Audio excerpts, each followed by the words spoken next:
दोस्तों, आज जो खबर मैं आपको सुनाने जा रहा हूं, उसे सुनकर आपकी रगों में भी बिजली दौड़ जाएगी। ये कोई सामान्य खबर नहीं है। ये उस रणनीति की कहानी है जिसने दुनिया के सबसे ताकतवर देश अमेरिका की नींव हिला दी। हाँ, वही अमेरिका जिसने सोचा था कि भारत को झुकाना आसान है। वही ट्रंप प्रशासन जिसने अपने अहंकार में डूबकर भारत पर 50% का भारी भरकम टैरिफ लगा दिया और यह मान बैठा कि अब भारत की कमर टूट जाएगी। लेकिन कहते हैं ना, इतिहास गवाह है कि भारत नाम का यह देश जब भी संकट में आता है तब उसने ऐसा पलटवार किया है कि पूरी दुनिया दंग रह गई। और इस बार भी कुछ ऐसा ही हुआ। अमेरिका ने सोचा था कि भारत घुटनों के बल गिर जाएगा, लेकिन भारत ने ऐसा खेल खेला कि ट्रंप और उनके रणनीतिकार खुद अपने ही जाल में फंस गए। ट्रंप का 50% टैरिफ जो भारत को तोड़ने के लिए लगाया गया था, वही भारत का ब्रह्मास्त्र बन गया। जी हां, वही ब्रह्मास्त्र जिसने वॉशिंगटन से लेकर बीजिंग तक खलबली मचा दी। दोस्तों, ये कोई आम खेल नहीं था।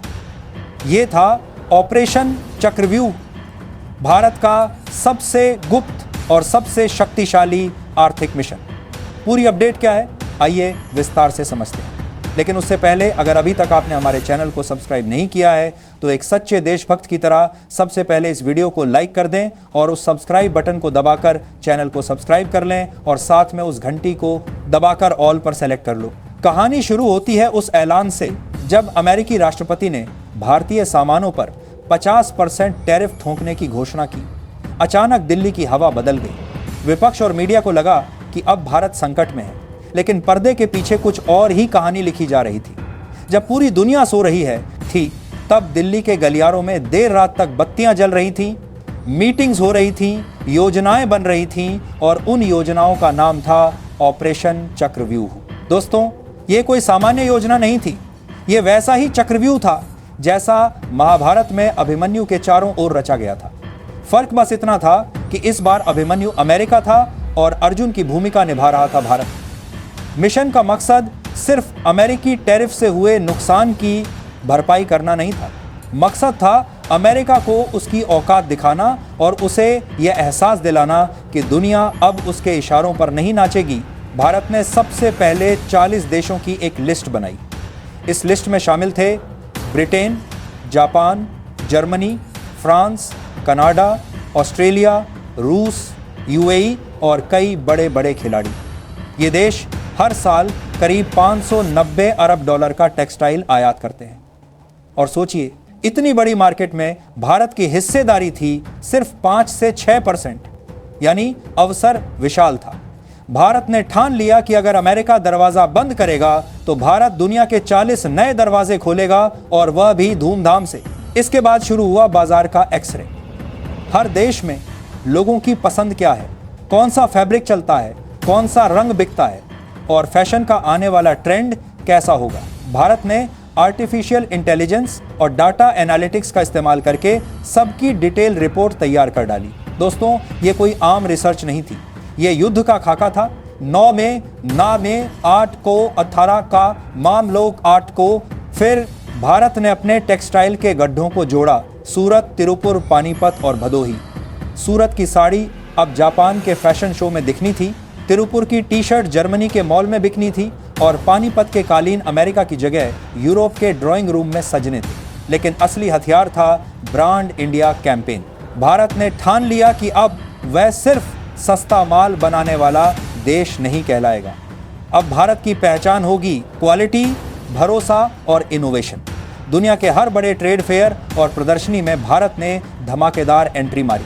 वहां भारत ने यह संदेश दिया कि चीन भले सस्ता माल बनाता हो, लेकिन भारत वही माल बनाएगा जो पर्यावरण के अनुकूल होगा, जिसकी क्वालिटी बेजोड़ होगी और जिसमें भारतीय कारीगरी की विरासत झलकेगी। यानी अमेरिका ने सोचा था कि भारत की रीढ़ टूट जाएगी, लेकिन भारत ने जवाब दिया, अगर तुम हमारा एक दरवाजा बंद करोगे तो हम तुम्हारी आंखों के सामने 40 नए दरवाजे खोल लेंगे। यही वह जवाब था जिसने अमेरिका को अंदर तक हिला दिया। अब बात करते हैं चीन और पाकिस्तान की। चीन, जो खुद को दुनिया की टेक्सटाइल फैक्ट्री मानता है, भारत की इस चाल से बुरी तरह घबरा गया। चीन अब तक सस्ती लेबर और बड़े पैमाने पर उत्पादन के दम पर राज करता आया था, लेकिन भारत ने खेल ही बदल दिया। भारत ने क्वालिटी और सस्टेनेबिलिटी को हथियार बना लिया। यूरोप और जापान जैसे बाजार अब चीन की जगह भारत की ओर झुकने लगे। वहीं पाकिस्तान का हाल और भी बुरा हुआ। उसकी अर्थव्यवस्था कपड़ा निर्यात पर टिकी है, लेकिन जब भारत ने इन 40 देशों पर कब्जा करना शुरू किया तो पाकिस्तान के लिए जगह ही नहीं बची। भारत की क्वालिटी, उत्पादन क्षमता और आक्रामक रणनीति के आगे पाकिस्तान का कपड़ा कहीं टिक ही नहीं पाया। पाकिस्तान के लिए यह दोहरी मार थी। एक तरफ उसका दुश्मन और ताकतवर हो रहा था और दूसरी तरफ उसका अपना बाजार सिकुड़ रहा था। लेकिन दोस्तों, असली घबराहट अमेरिका की थी।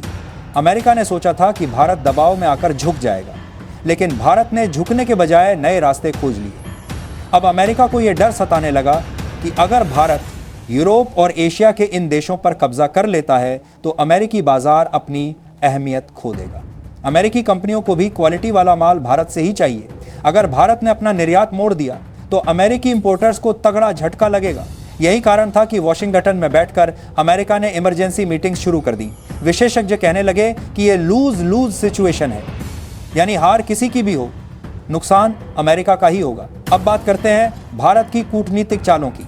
भारत ने रूस के साथ ऊर्जा सौदे पक्के कर दिए, डॉलर की जगह नए सिस्टम से भुगतान शुरू कर दिया। अफ्रीका के देशों के साथ कृषि और खनन के करार हुए। एशिया के छोटे देशों को रक्षा और तकनीक में साझेदारी दी गई। यूरोप के कुछ देशों ने भी भारत की ओर देखना शुरू कर दिया। और तो और, सूत्रों के मुताबिक भारत ने उस यूरोपीय देश के साथ गुप्त वार्ता शुरू की है जो दशकों से अमेरिका का सबसे वफादार सहयोगी रहा है। अगर यह करार हो गया तो यूरोप की राजनीति बदल जाएगी और अमेरिका का सबसे बड़ा गढ़ ढह जाएगा। दोस्तों, यही वह रहस्य है जिसने वॉशिंगटन की रातों की नींद उड़ा दी है। अमेरिकी खुफिया एजेंसियां समझ ही नहीं पा रही कि आखिर भारत किस दिशा में जा रहा है, लेकिन असली रहस्य अभी बाकी है। सूत्र कहते हैं कि भारत ने एक गुप्त रक्षा और तकनीकी कार्यक्रम शुरू किया है। कोई कहता है यह परमाणु शक्ति से जुड़ा है, कोई कहता है अंतरिक्ष तकनीक से, और कोई मानता है कि यह समुद्र की गहराई में छिपी ऊर्जा से जुड़ा है।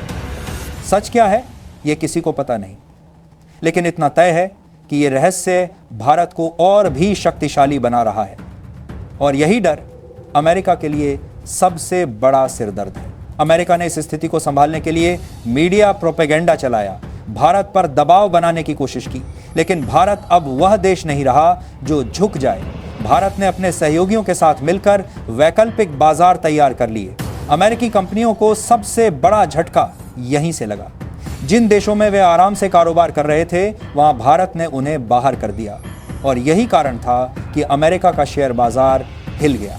दोस्तों, इस पूरी कहानी का सबसे बड़ा निष्कर्ष यही है कि भारत ने दुनिया को यह साबित कर दिया है कि 21वीं सदी सिर्फ अमेरिका या चीन की नहीं, बल्कि भारत की सदी है। अमेरिका ने सोचा था कि 50% टैरिफ लगाकर वह भारत को झुका देगा, लेकिन भारत ने उस वार को अवसर बना दिया। ये वही भारत है जिसे कभी तीसरी दुनिया का गरीब देश कहा जाता था, लेकिन आज वही भारत 40 देशों को अपने साथ जोड़कर वैश्विक राजनीति की दिशा तय कर रहा है। चीन, जो अब तक खुद को दुनिया का टेक्सटाइल किंग कहता था, आज भारत की चालों से घबराया हुआ है। पाकिस्तान, जिसकी अर्थव्यवस्था पहले से ही खस्ताहाल थी, अब पूरी तरह बर्बादी की ओर बढ़ रहा है। और अमेरिका, जो खुद को विश्व गुरु मानता था, अब मजबूर होकर सोच रहा है कि कहीं उसने भारत को कम आंककर सबसे बड़ी गलती तो नहीं कर दी। भारत ने यह साफ कर दिया है कि अब कोई उसे आदेश नहीं दे सकता, अब कोई उसे दबाव में नहीं डाल सकता।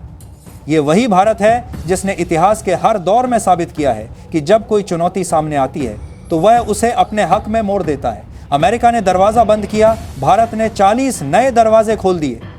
अमेरिका ने सोचा भारत गिरेगा, लेकिन भारत ने और ऊंचा उड़ना शुरू कर दिया। अब आने वाले वक्त में तस्वीर और भी साफ होगी। भारत न सिर्फ वैश्विक बाजार का सबसे बड़ा खिलाड़ी बनेगा, बल्कि कूटनीति और रणनीति के मैदान में भी उसका दबदबा साफ दिखाई देगा। दुनिया के छोटे देश भारत की ओर उम्मीद भरी नज़रों से देख रहे हैं, और बड़े बड़े देश भी अब भारत को अनदेखा नहीं कर सकते। ये सिर्फ एक आर्थिक जीत नहीं है, ये भारत के आत्मविश्वास की जीत है। ये उस सोच की जीत है जो कहती है, अगर रास्ता बंद हो तो नया रास्ता खुद बनाओ।